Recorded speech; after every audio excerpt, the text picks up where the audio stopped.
The World Eaters are big news at the moment. They're a new army, they're very strong, and they have a new Demon Primarch. They're also pretty big news because everyone wants to collect them, but they can't because of stock shortages. The figurehead of the army is of course Angron, but he does have strong competition from the Lord Invocatus for competitive lists. How good is Angron actually? At 360 points is great value, a lot cheaper than his brothers but still brings a lot to the table. A ridiculous melee might, 13 of 39 attacks on the charge. He can basically delete anything that he goes up against. He has loads of buffs and debuffs for everyone around him, gives out reroll hits, extra attacks, stops your opponent falling back and removes obsec.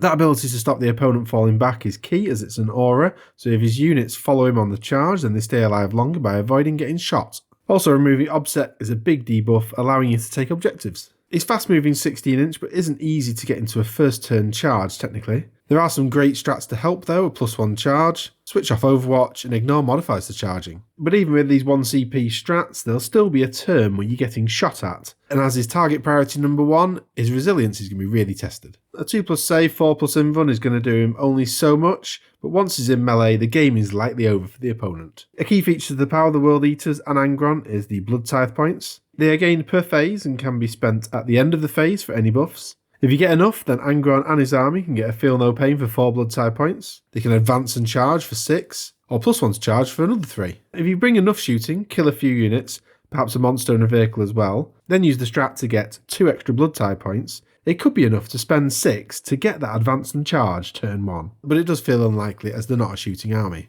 Even if Angron is focus fired on the board, and let's be honest, it's probably likely, that's a turn of shooting which is not going into the rest of your army and gives them chance to get into melee as well. Then with enough Blood Tithe points you can bring him back, only spending 6. This can actually be done multiple times, which is ridiculous. He'll come back in from Deep Strike with 8 wounds, which is a middle bracket, his weapon skill or strength doesn't degrade, and he still has 11 or 33 attacks on the charge. This is why I say getting Angron into the relative safety of melee helps the army even more, as you can then spend the Blood Tithe points on buffs for the rest of the army rather than worry about bringing him back. The major blocker to Angron being classed as truly great is his competition. The Lord Invocatus has a Warlord trait that allows for 2 units a pre-game move. This is super strong, and then not having to spend your Blood Tithe points on bringing Angron, instead of buffing the rest of the army, feels like the most competitive way to play them at the moment. I love giant corn demons, so I'm definitely going to be getting Angron, and then I'm going to soup him in with a few of these type of dudes as well. But I am still waiting to get my Angron delivered, as the GW stock issues are absolutely ridiculous.